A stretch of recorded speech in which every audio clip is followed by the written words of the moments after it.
नमस्कार दोस्तों, आज हम आपके सामने लेके आ रहे हैं त्रिकोणमितीय अनुपात।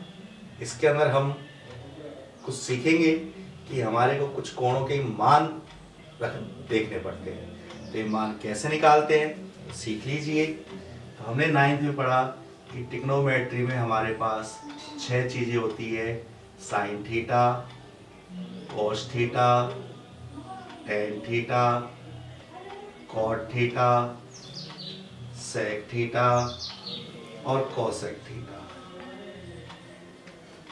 अब जो हमारे कोर्स में जो मान दिए गए हैं वो मान है हमारे 0 डिग्री, 30 डिग्री, 45 डिग्री, 60 डिग्री और 90 डिग्री। तो इनके मान हमारे को ज्ञात करने पड़ते हैं। तो अब इसको मानों को निकालने का एक सीधा सा सिंपल सा तरीका है। क्या तरीका है तो देख लीजिए। तो मैं जैसे आपको तरीका बता रहा हूं, तो मैं ये नाम मिटा देता हूं इसके।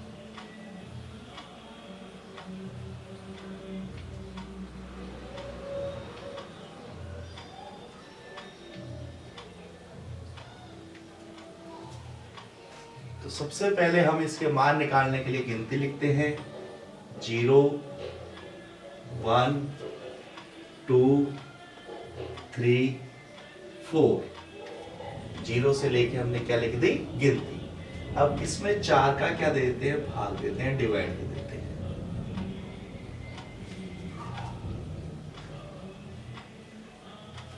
और इन सब के क्या लगा देंगे? अंडर रूट लगा देंगे।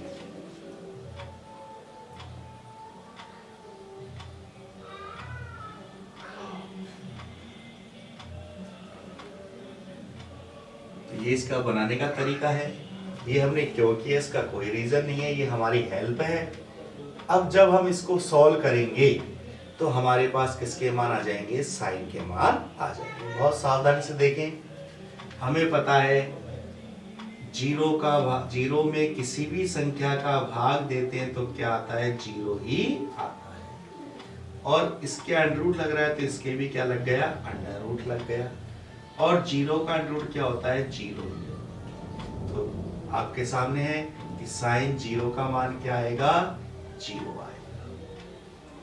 इसी प्रकार अब हम देख रहे हैं कि साइन 30 के अंदर हमारे पास लिखा हुआ है 1/4। अब हम देख रहे हैं कि भाग नहीं जा रहा है। भाग नहीं जा रहा है तो 1 का अंडर रूट तो 1 होता है और 4 का अंडर रूट कितना होता है? 2। तो अब आपके सामने आ गया है कि साइन जो 30 डिग्री है उसका मान कितना आएगा? 1/2। आगे चलते हैं तो हम देख रहे हैं 45 डिग्री में लिखा हुआ है 2/4 के अंडर रूट। तो हम इसको हल करें तो हम देख रहे हैं पहले तो एक कट रही है, 2 से कट गया एक बार और 2 से कट गया 2 बार। अंडर रूट लग रहा है तो इसके भी हमने क्या लगा दिया? अंडर रूट लगा दिया।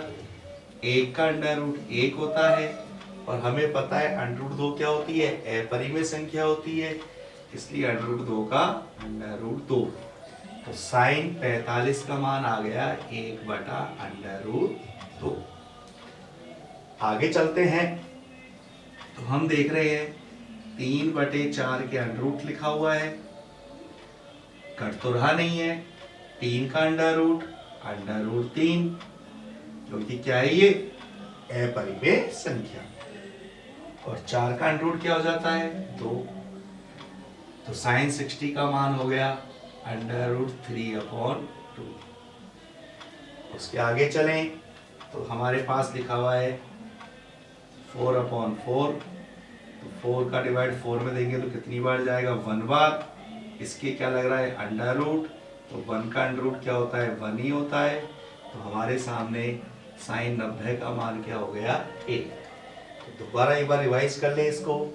हमने देखा कि सबसे पहले हमने क्या लिखी? गिनती लिखी। कहाँ से लिखी? 0 से लिखी। कहाँ तक लिखी? 4 तक लिखी। 4 का क्या दे दिया? डिवाइड दे दिया और इनके क्या लगा दिया? अंडर रूट लगा दिया। अब इसको जब हम सॉल्व करते हैं तो 0 में 4 का भाग देंगे तो 0 आएगा और 0 का अंडर रूट क्या हो जाएगा? 0 हो जाएगा। 1/4 है, 1 का अंडर रूट 1, 4 का अंडर रूट 2, 2/4 है, 2 से कट गया एक बार, 2 से कट गया दो बार, 1 का अंडर रूट 1, 2 का अंडर रूट 2। इसी प्रकार आगे चलें तो अंडर रूट 3/4 है, तो 3 का अंडर रूट तो अंडर रूट 3 ही होता है, और 4 का अंडर रूट कितना हो जाता है 2। उसके आगे हमने देखा कि 4/4 है, तो 4 से 4 कट गया एक बार, 1 का अंडर रूट क्या होता है 1 होता है। तो ये हमारे किसके मान आ गए, साइन के मान आ गए। जब हमारे पास साइन के मान आ जाए तो बहुत ही फायदेमंद चीज हो जाती है कि कॉस के लिए हम इनके मानों को क्या कर देते हैं, क्रम चेंज कर देते हैं। जो लास्ट का है वो शुरुआत में आ जाएगा, फिर ये आ जाएगा, फिर ये आ जाएगा, फिर ये आ जाएगा, और फिर ये आ जाएगा। यानी क्या कर देना है, क्रम चेंज। लास्ट का शुरुआत में, उसके हिसाब से चलेगी। फिर अब हमारे सामने आ गया tan। तो हमने 9th में वैसे पढ़ा था कि tan का फार्मूला हमने लिखा था कि tan थीटा बराबर sin थीटा बटे cos थीटा। तो इसी फार्मूले से हम किसका मान निकाल लेंगे, साइन का मान निकाल लेंगे। साइन का मान निकालें, दिया हुआ है, कॉस का भी दिया हुआ है, तो इन दोनों की सहायता से हम किसका मान निकाल सकते हैं, tan का निकाल सकते हैं। देखें तो गौर से, जैसे हमें tan 0 का मान निकालना है, तो sin 0 का मान है यहाँ पर 0, और cos 0 का मान कितना है 1, sin बटे cos, और 0 में किसी भी संख्या का भाग देंगे तो क्या आएगा 0 डिग्री, 0 आएगा। इसी प्रकार से आगे चले, sin 30 का मान कितना है 1/2, cos 30 का मान कितना है √3/2। और हम छठी क्लास से पढ़ते हुए आते हैं कि बटे में जब बटा होता है तो इस भाग को किससे बदल देते हैं, गुणा में बदल देते हैं। तो गुणा में बदलने के लिए इस नीचे वाली संख्या को क्या कर देते हैं, उल्टा कर देते हैं। 2 तो आ जाएगा ऊपर और 3 आ जाएगा नीचे। 2 से 2 कट गया, क्या बच गया 1/√3। तो इसी प्रोसेस से अब सबके मान निकाल लें। देखें, साइन 45 का मान 1/√2, कॉस 45 का मान 1/√2, पलट जाएंगी, 2 आ जाएगा ऊपर, 1 आ जाएगा नीचे। 2 से 2, 1 में 1 का भाग देंगे तो क्या आएगा 1। आगे देखते हैं, तो देखें साइन 60 का मान कितना है √3/2, कॉस 60 का मान कितना है 1/2, पलट जाएगी √3/2, 2 आ जाएगा ऊपर और 1 आ जाएगा नीचे। 2 से 2 कट गया, √3 में 1 का भाग देंगे तो √3। इसी प्रकार से 90 का मान निकालने के लिए साइन 90 का मान कितना है 1, और कॉस 90 का मान क्या है 0। तो दोस्तों ये आपके लिए बिल्कुल नई चीज है, इसको ध्यान में रखना है कि किसी भी संख्या में अगर 0 का भाग देते हैं, किसका भाग देते हैं 0 का, किसी भी संख्या में, कोई जरूरी नहीं है एक ही हो, संख्या कोई भी हो सकती है। अगर किसी भी संख्या में 0 का भाग देते हैं तो हमेशा क्या आता है, अनंत आता है। क्या आता है, अनंत, इन्फिनिटी। इसको हम परिभाषित नहीं कर सकते। तो ये आपको विशेष ध्यान में रखना है कि किसी भी संख्या में 0 का भाग देते हैं, 0 का डिवाइड देते हैं तो क्या आता है, इन्फिनिटी आता है। तो ये ध्यान में रखना है दोस्तों कि tan का मान निकालने के लिए आपको सूत्र का काम में लेना है। सूत्र लगेगा साइन बटे कॉस, साइन का मान ऊपर, कॉस का मान नीचे, और उसको इस प्रकार से सॉल्यूशन कर देंगे तो किसका मान आ जाएगा tan का। tan का मान आने के बाद हमें पता है कि cot का तो हम आसानी से निकाल सकते हैं। तो cot के मान के लिए हम इसको वही चेंज कर दें, इनका क्रम चेंज कर दें। लास्ट की आ गई शुरुआत में, फिर √3, फिर 1, फिर 1/√3, और फिर 0। तो ये आपके सामने 4 मान आ गए हैं। 2 और बचे हैं। तो सेक के लिए भी हमने 9th में काम में लिया था फार्मूला कि सेक थीटा बराबर हमने लिखा था सेक थीटा बराबर 1/cos थीटा, यानी 1 में किसका भाग दे दें हम, कॉस का भाग दे दें। देखिए कैसे देंगे,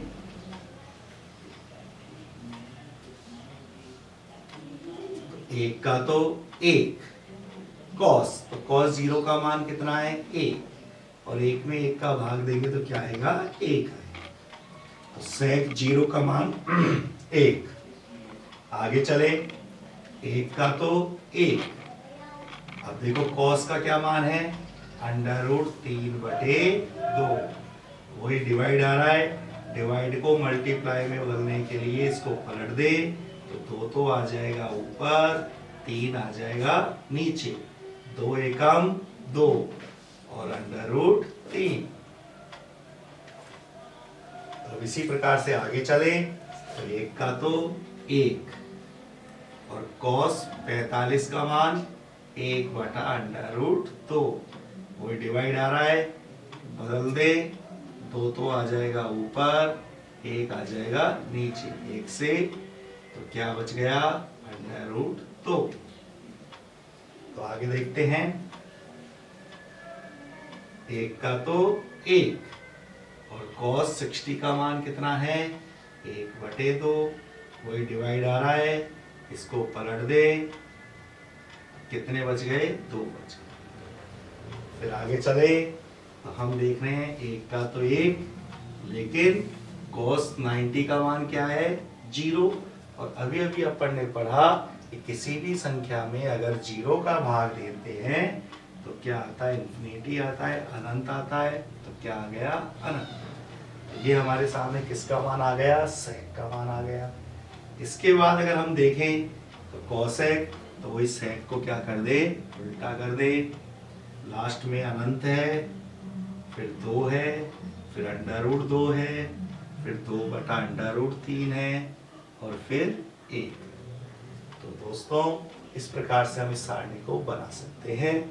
अगर बनाने में आपको दिक्कत आती है या टाइम ज़्यादा लगता है तो इसका दूसरा तरीका है कि हम साइन को, टेन को और सेक के मानों को याद भी कर सकते हैं, लेकिन आनी सभी को चाहिए, कंपलसरी है, क्योंकि ये सारणी हमारे 3-3 एक्सरसाइजों में काम में आती है।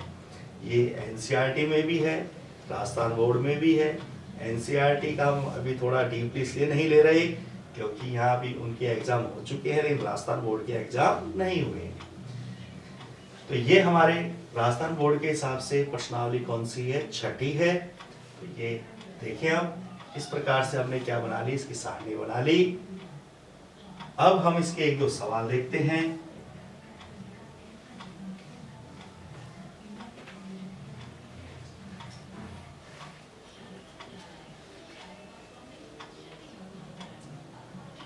तो हम एक्सरसाइज कौन सी ले रहे हैं, छठी। देखिए बहुत ही इजी है क्वेश्चन, बस सब चीजें क्या काम में आनी चाहिए, सारणी काम में आनी चाहिए। जैसे पहला हमारा क्वेश्चन है 2 sin 45 और cos 45। तो यहाँ पर सब काम किससे करेंगे, सारणी के माध्यम से। वहां से मान पुट करना है हमारे को। 2 का 2 sin 45, तो sin 45 की वैल्यू हमने क्या देखी 1/√2। cos 45, cos 45 इसकी वैल्यू भी हमने क्या देखी 1/√2।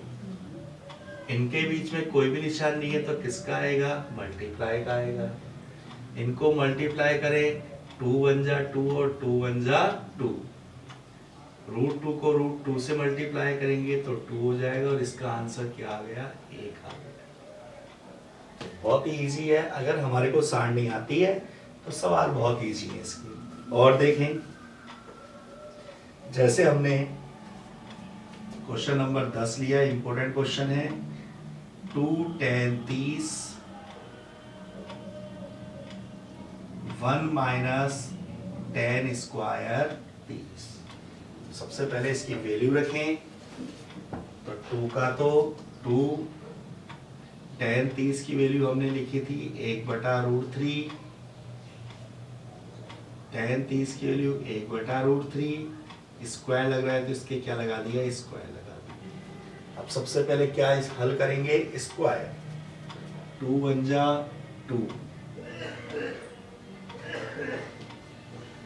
1 का स्क्वायर 1, स्क्वायर से क्या हट जाता है, अंडर रूट हट जाता है। अब हम देख रहे हैं ये संख्या अपॉन में आ रही है, इसका क्या ले ले, एलसीएम, 2/3 का तो 2/√3,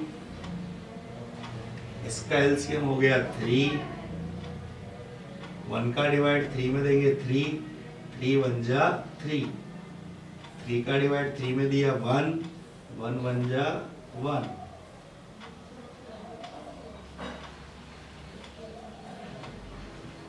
तो हमने देखा ये अभी जब सारणी बनाए थे उसमें भी आए थे, तो हमने इसको पलट दिया था,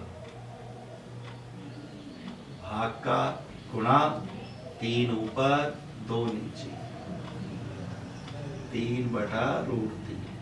और हमने 9th में पढ़ा कि जब रूट की संख्या हर में आ जाती है तो हम उसका क्या करते हैं, परमीकरण करते हैं। परमीकरण का मतलब इसको रूट को हमारे को यहाँ से क्या करना है, हटाना है, रेशनलाइज करना है। तो रेशनलाइज करने के लिए हमने 9th में पढ़ा था, ये जो भी संख्या आती है उसको ऊपर भी और नीचे भी क्या कर देते हैं, मल्टीप्लाई कर देते हैं। इसको मल्टीप्लाई करेंगे तो 3√3/3, 3 से 3 कैंसिल, तो क्या आ गया, √3, और यही हमारा क्या हो गया, आंसर।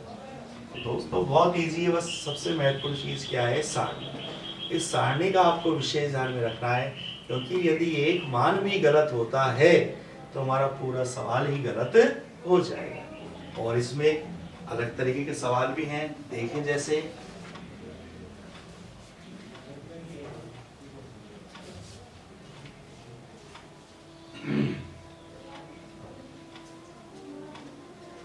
जैसे हमारे को दे दिया कि हमें x की वैल्यू फाइंड करनी है,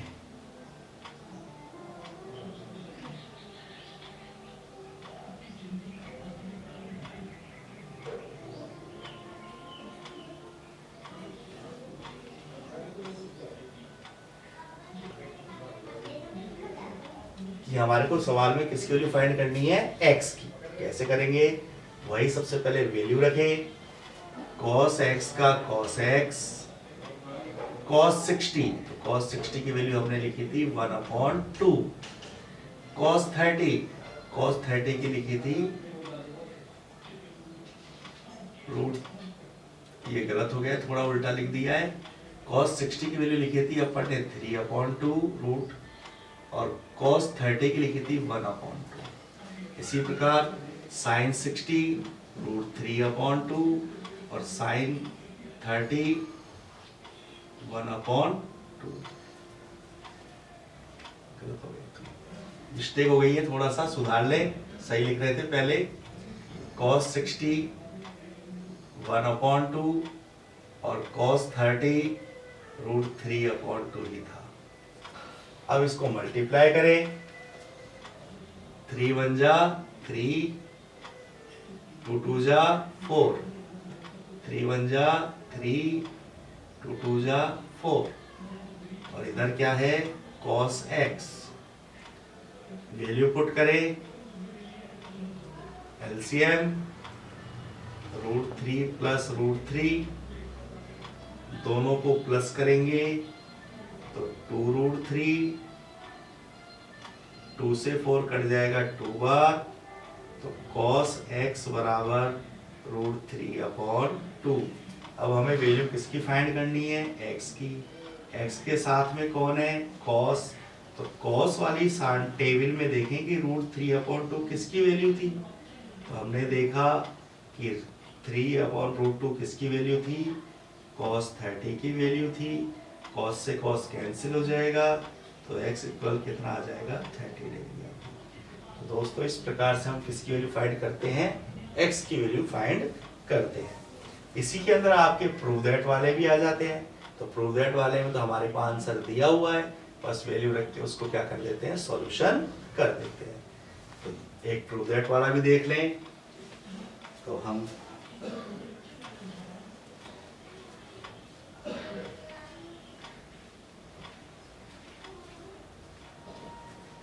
जैसे हमने ले लिया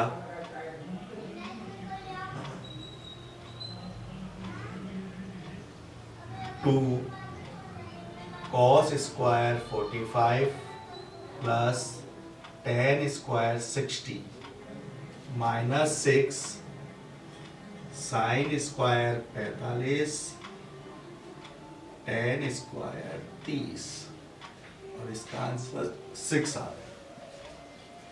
यानी कि ये हमारे को क्वेश्चन दिया हुआ है और ये आंसर है। तो आंसर साथ में दिया हुआ है, कोई दिक्कत ही नहीं है। देखिए कैसे करेंगे।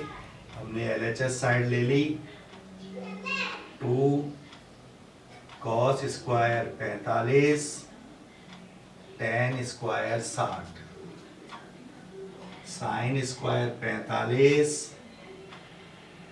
tan square 30। वैल्यू पुट करें। cos 45 1/√2 स्क्वायर लग रहा है तो क्या लगा दिया, स्क्वायर। tan 60 √3 इसमें पुट करें। sin 45 tan 30। अब क्या करेंगे, स्क्वायर हल करेंगे। 1 का स्क्वायर 1, स्क्वायर से रूट हट जाएगा, स्क्वायर से रूट हट जाएगा। 1 का स्क्वायर 1, स्क्वायर से रूट हट जाएगा। 1 का स्क्वायर 1, स्क्वायर से रूट हट जाएगा। अब इसका एलसीएम ले लें। इसका एलसीएम आ गया 2, 2 का भाग 2 में दिया 1, 1 एकम 1, 1 का भाग 2 में दिया 2, 2 दिया 6। इसका एलसीएम आ गया 6, तो क्या आ जाएगा 3 - 2, 6 और 1 7,